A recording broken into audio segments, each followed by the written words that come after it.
साथियों नमस्कार। आज मैं आपके बीच एक बार फिर नवोदय विद्यालय के एग्ज़ाम से रिलेटेड प्रीवियस ईयर का क्वेश्चन पेपर लेकर आया हूं।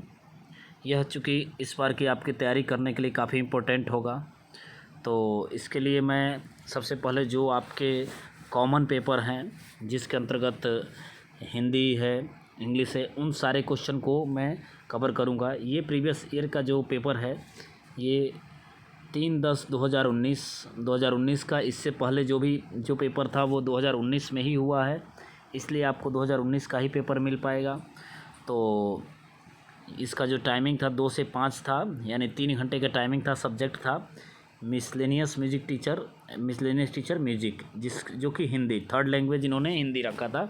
जो कॉमन पेपर है ये सभी के लिए एक ही टाइप के क्वेश्चन थे, इसलिए आप अगर म्यूजिक से हैं या फिर अदर सब्जेक्ट से भी है तो भी आपके लिए काफ़ी इम्पोर्टेंट है, ये आपको देखना चाहिए। म्यूजिक जहाँ पर है वहाँ पर अगर आप आर्ट या अदर जो भी आपका सब्जेक्ट आप लगा सकते हैं, बाकी सारे क्वेश्चन एक ही जैसे होते हैं। तो आइए हम शुरू करते हैं। इलाज अस्पताल से उसी प्रकार संबंधित है जैसे शिक्षा स्कूल से। सही आंसर इसका स्कूल होगा। अगला जो प्रश्न है ये रीजनिंग से रिलेटेड है। ITA 30, KHI 28, तो ISH कितना होगा? साथियों इसमें इन्होंने रीजनिंग का तर्क दिया हुआ है, इसके अकॉर्डिंग हमें निकालना है। तो चूँकि ऐसा है कि कुछ वैल्यू मान के इस क्वेश्चन को निकाला गया है, तो रीजनिंग का मैं अलग से वीडियो लेके आऊँगा। अभी इस पेपर में मैं ज़्यादा से ज़्यादा केवल आपके लिए क्वेश्चन का आंसर देते जा रहा हूँ। आप लोग इस क्वेश्चन को नोट कर लें और इस टाइप के से रिलेटेड बहुत सारे क्वेश्चन आपको एग्ज़ाम में आएंगे। अगला जो प्रश्न है, प्रश्न चिन्ह के स्थान पर क्या आएगा? साथियों ये क्वेश्चन है, इसे आप एक बार देख लें। इसमें जो बीच में बना हुआ है प्रश्न चिन्ह, उसके स्थान पर क्या आएगा? तो इसका सही आंसर होगा 8/11। अगला जो प्रश्न है इसमें भी ये भी रीजनिंग का ही प्रश्न है। पंखा, ताड़ी, मनुष्य, हृदय। इसका सही आंसर होगा हृदय। साथियों पांचवा प्रश्न है 0, 1, 4, 9 और बीच में क्वेश्चन मार्क दिया हुआ है, उसके जगह पे क्या होगा? तो इसमें आपका जो है वो 16 होगा, क्योंकि इस तरह से है। पहले में 3 बढ़ा है, फिर अगले में 5 बढ़ा है, तो फिर उसके बाद इन्होंने 5 के बाद 7 बढ़ाया है।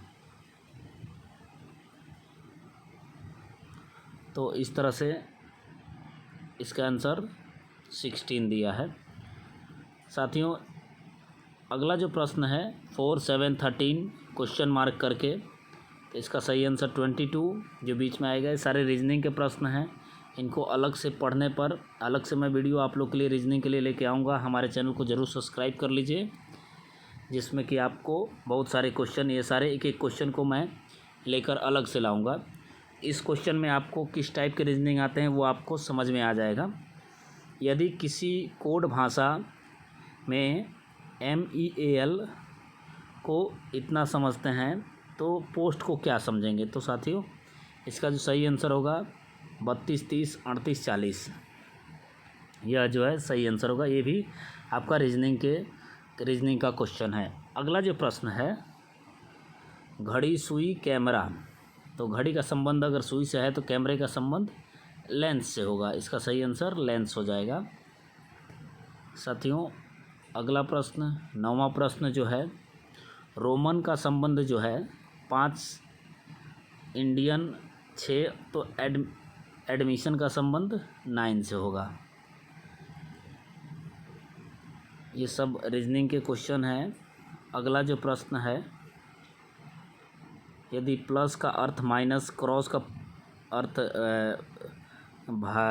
डिवाइडेड है और डिवाइडेड का अर्थ क्रॉस है, तो ऐसे करके इसका आंसर देना है। साथियों ये आप क्वेश्चन नोट कर सकते हैं, इसका आप आंसर इसके अकॉर्डिंग लगा लीजिए। सही आंसर आएगा 23। अगला प्रश्न है कर्नाटक का कुंचिकल फाल किस नदी पर स्थित है। साथियों ये जनरल अवेयरनेस का क्वेश्चन है। तो मैंने आपको पहले भी बताया है कि जो भी जनरल अवेयरनेस है ज़रूरी नहीं है कि करंट अफेयर ही आएगा, पुराने क्वेश्चन भी आ सकते हैं। तो ये कर्नाटक का कुंचिकल फाल जो है बरही नदी पर स्थित है। साथियों अगला जो प्रश्न है, किसी चालक द्वारा दो बिंदुओं के बीच जाई जाने वाली धारा सीधे दो बिंदुओं पर वोल्टेज की समानुपाती होती है, इस कानून को क्या कहा जाता है। तो ओम का नियम। साथियों इसका जो सही आंसर है वो ओम का नियम है। अगला प्रश्न है, उस भारतीय व्यापारिक घराने का नाम बताइए जिसने हाल ही में लंदन में दुनिया की सबसे पुरानी खिलौने की दुकान हेमलीज की अधिग्रहण किया है। तो रिलायंस इंडस्ट्रीज़ जो ऐसा है जो कि हाल ही में, ये करंट अफेयर का क्वेश्चन है, यहाँ से ये करंट से पूछा गया है। फिर आ जाइए, ये आपका सन 1745 तक त्रावणकोर राज्य की राजधानी क्या थी। त्रावणकोर राज्य की राजधानी जो 1745 के बाद यह त्रिवेंद्रम हो गया, त्रिवेंद्रम नाम बदल दिया गया। तो इसकी जो राजधानी थी पद्मनाभपुरम। ये सब आपके जीके के क्वेश्चन हैं, आप लोग पढ़ लीजिए अच्छे से। उस भारतीय प्रधानमंत्री का नाम बताइए जिन्होंने शिरोमणि अकाली दल के तत्काल राष्ट्रपति संत हरचंद सिंह लोगोवाल के साथ पंजाब समझौते पर हस्ताक्षर किया। तो ये राजीव गांधी जी थे जिन्होंने हस्ताक्षर किया था। अब ये करंट का एक क्वेश्चन है, 2019 आईपीएल में इसमें से कौन सी टीम अंतिम 4 में नहीं आई। साथियों अगर आप क्रिकेट के शौकीन हैं तो आप इसे जानते होंगे। ईजिली कोलकाता नाइट राइडर थी जो कि 2019 में नहीं आई थी। तो अभी ये 2019 का पेपर मैं पढ़ा रहा हूँ, तो 2019 से क्वेश्चन आया है। तो आप 2021 में हैं तो 2022 में हैं अभी, तो 2022 के आईपीएल से रिलेटेड या फिर 2022 के जितने भी गेम हुए हैं वो सारे गेम के बारे में आप लोग जानकारी अच्छे से कर लीजिए। चलिए ये क्वेश्चन इंग्लिश में दिया हुआ है। In the stock market lexicon what is the definition of PE ratio. तो इसका जो सही आंसर होगा प्राइस टू अर्निंग्स रेटियो। ये आपका फुल फॉर्म इसका बताना है, पीई रेटियो का प्राइस टू अर्निंग रेटियो। तो ये भी आप लोग पढ़ लीजिएगा, बहुत सारे फुल फॉर्म्स होते हैं जिसको आप पढ़ लेंगे तो ये सारे क्वेश्चन क्लियर हो जाएंगे। चलिए अगला जो क्वेश्चन है, Shri Chitra Tirunal industries for medical science and technology, इसका शॉर्ट फॉर्म क्या है। SCTIMST विज्ञान और प्रौद्योगिकी विभाग द्वारा स्थापित राष्ट्रीय महत्व का संस्थान है। यह कहाँ स्थित है। त्रिवेंद्रम। साथियों इसका सही आंसर त्रिवेंद्रम होगा। अगला जो प्रश्न है हमारा, भारत में कौन सा शहर कागजी मिट्टी के बर्तनों के लिए प्रसिद्ध है। यह उस परंपरा से संबंधित है जो हजारों साल पहले की है। अलवर राजस्थान। साथियों अलवर राजस्थान जो है यह कागजी मिट्टी के बर्तनों के लिए प्रसिद्ध है। तो ये भी आपका करंट अफेयर का क्वेश्चन है, इसे भी आप लोग पढ़िए। अगला प्रश्न, महान भारतीय धावक पीटी उषा ने उषा स्कूल ऑफ एथलेटिक्स नामक एक स्कूल की स्थापना की। यह किस राज्य में है। साथियों केरल में है। तो पीटी उषा का तो जो स्कूल है केरल है, बाकी अन्य जितने भी स्पोर्ट्स एकेडमिक हैं वो कहाँ स्थापित हैं और किनके द्वारा स्थापित हैं, ये सारे क्वेश्चन भी आप लोग जनरल अवेयरनेस में ज़रूर पढ़ लीजिए, क्योंकि स्पोर्ट्स से रिलेटेड कई क्वेश्चन आ रहे हैं। अब आ जाइए, हम लोग आते हैं जो हमारा अगला टॉपिक है टीचिंग एप्टीट्यूड। साथियों, टीचिंग एप्टीट्यूड जो है ये भी काफ़ी इम्पोर्टेंट क्वेश्चन है, इसमें से भी आता है। तो द UN कॉन्फ्रेंस ऑन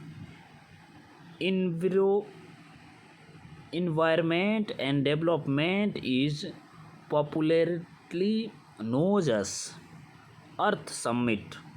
साथियों, कई प्रकार के समिट होते हैं, तो उसमें से कौन से जो कॉन्फ्रेंस है जो कि अर्थ से रिलेटेड है, तो इसे भी आप लोग पढ़िए। आजकल भी बहुत सारे कॉन्फ्रेंस हो रहे हैं, उन्हें भी आप लोग ज़रूर ध्यान रखिए। ज़रूरी नहीं है टीचिंग एप्टीट्यूड है तो एकदम से टीचिंग से रिलेटेड ही होगा, थोड़ा सा हट भी सकता है, इसलिए आप टॉपिक को इधर उधर के भी टॉपिक को आप लोग ज़रूर पढ़ लीजिए। ये थोड़ा लंबा क्वेश्चन है, मैं आपको पढ़ के सुना देता हूँ। जानाबाई सह्याद्री पर्वतों के एक छोटे से कस्बे में रहती है। वह चावल और दाल की खेती के मौसमी कार्य में अपने माता पिता की मदद करती है। वह कभी कभी उसके भाई के साथ बकरियों को झाड़ियों में चराने के लिए ले जाती है। उसने अपनी छोटी बहन की परवरिश में मदद की है। आजकल वह पास के माध्यमिक विद्यालय में शिक्षा प्राप्त करने हेतु प्रतिदिन 8 किलोमीटर दूर चलकर जाती है। जीव विज्ञान के शिक्षक को, यहाँ पर डैश है साथियों, शिक्षक को के जरिए अमूर्त अवधारणाएं सीखने हेतु जानाबाई की मदद करनी चाहिए। साथियों, यहाँ पर क्या इन्होंने क्वेश्चन में पूछ रहे हैं हमसे कि जीव विज्ञान के शिक्षक को, इसमें डैश दे दिया गया है, इस जगह को हमें फिल करना है इन 4 उदाहरण में से। अब हम देखेंगे कौन सा उदाहरण इसके लिए सही है। तो जीव विज्ञान के शिक्षक को, इसका जो सही आंसर है, वास्तविक जीवन के उदाहरण के जरिए अमूर्त धारणाएं सीखने हेतु जानाबाई की मदद करनी चाहिए, क्योंकि जानाबाई एक संघर्षशील बच्ची रहती है। तो साथियों, इसमें क्या है कि टीचिंग एप्टीट्यूड एक ऐसा सब्जेक्ट है जिसके लिए आपको बहुत ज़्यादा पढ़ने नहीं बल्कि प्रेजेंस ऑफ माइंड लगाने की ज़रूरत होती है। तो आप जितने ही प्रेजेंस ऑफ माइंड का अच्छा प्रयोग करेंगे टीचिंग एप्टीट्यूड में, क्वेश्चन आप इजीली अच्छा कर ले जाएंगे। पूर्व नैतिक स्तर 4 से 10 वर्ष के पहले चरण में बच्चे को नैतिक निर्णय दंड के भय से नियंत्रण होता है। दंड के भय से नियंत्रण होता है। ये जो पूर्व नैतिक 10 वर्ष के कम के बच्चे होते हैं, उनके लिए ये किया जाता है। अगला जो हमारा प्रश्न है इंग्लिश में दिया हुआ है, one of the outcomes of introducing fine arts and at the primary stage is it develops. इसका जो सही आंसर होगा एस्थेटिक सेंसिबिलिटी। एस्थेटिक जो है सेंसिबिलिटी डेवलपमेंट प्राइमरी स्टेज पर करना होता है। अगला जो प्रश्न है, in class 6 meaningful investigation of problems can be done. तो इसका सही आंसर है थ्रू क्लास डिस्कशन। तो कौन कौन सा मेथड होता है उसके अकॉर्डिंग ये भी क्वेश्चन का आपको जवाब देना है।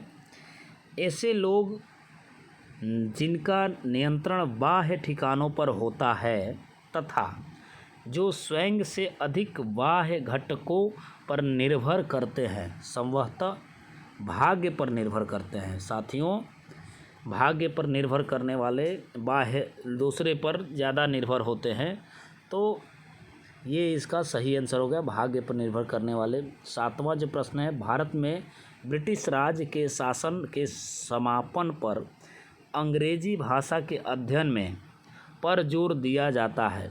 पठन और समझ पर जोर ज़्यादा दिया जाता है।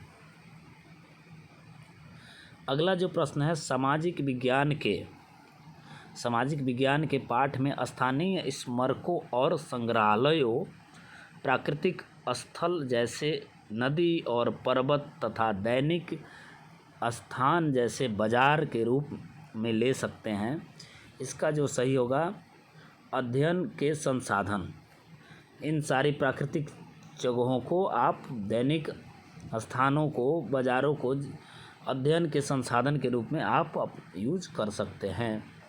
अगला जो प्रश्न है, अनुभवात्मक अध्ययन से संबंधित रोजर सिद्धांत 1969 का रोजर सिद्धांत है, जिसके अनुसार की स्थिति में अध्ययन सर्वाधिक अस्थायी और व्यापक होती है। स्वयं की पहल की स्थिति में ज़्यादा आदमी अच्छा कर सकता है, ज़्यादा अच्छा अध्ययन कर सकता है। स्वयं की पहल होनी चाहिए। अगला जो हमारा प्रश्न है, सामाजिक विज्ञान को एक विषय के रूप में शामिल करने के संबंध में निम्नलिखित में से कौन सा कथन सही है? साथियों, इसमें जो सही आंसर है, यह विभिन्न विषयों का एक व्यवस्थित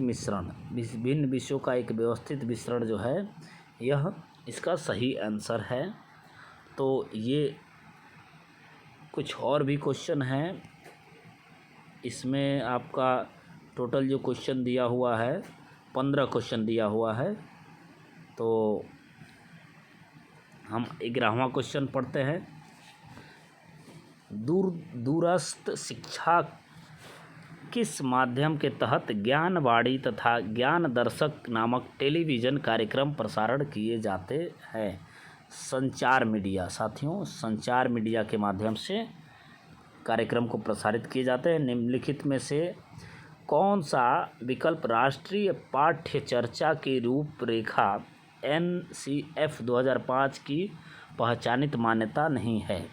तो ईमानदारी, ये जो है 2005 की NCF की पहचानित मान्यता नहीं है। क्या मोहन गया दिल्ली का उदाहरण है?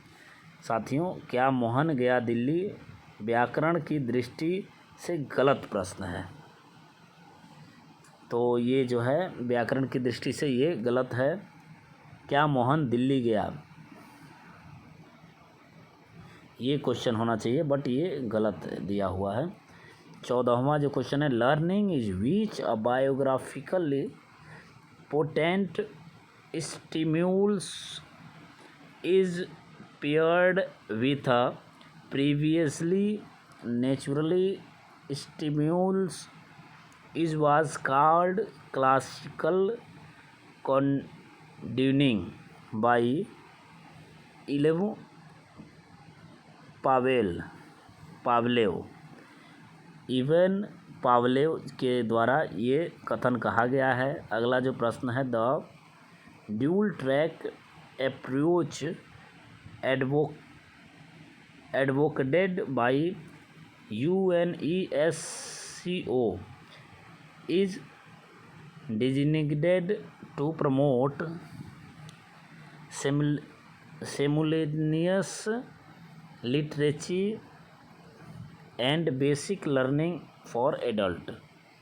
इसका सही आंसर हो जाएगा 4th नंबर का। इस तरह से जो है टीचिंग एप्टीट्यूड ख़त्म हो गया। अब सब्जेक्ट नॉलेज यहाँ से शुरू होता है। तो सब्जेक्ट नॉलेज का वीडियो मैं बहुत जल्दी बनाऊंगा। अगला हमारा जो होगा सब्जेक्ट नॉलेज होगा। ये हो गया आपका अदर नॉलेज के जितने भी क्वेश्चन थे। कुछ और भी क्वेश्चन अदर नॉलेज के आएंगे जो पार्ट 2 में मैं लेकर आऊँगा। हमारे चैनल पे अगर आप नए हैं तो सब्सक्राइब कर लीजिए और अगला वीडियो आपको बहुत जल्द मिल जाएगा। और अगर वीडियो अच्छा लगा है तो इसे लाइक कर दीजिए। धन्यवाद।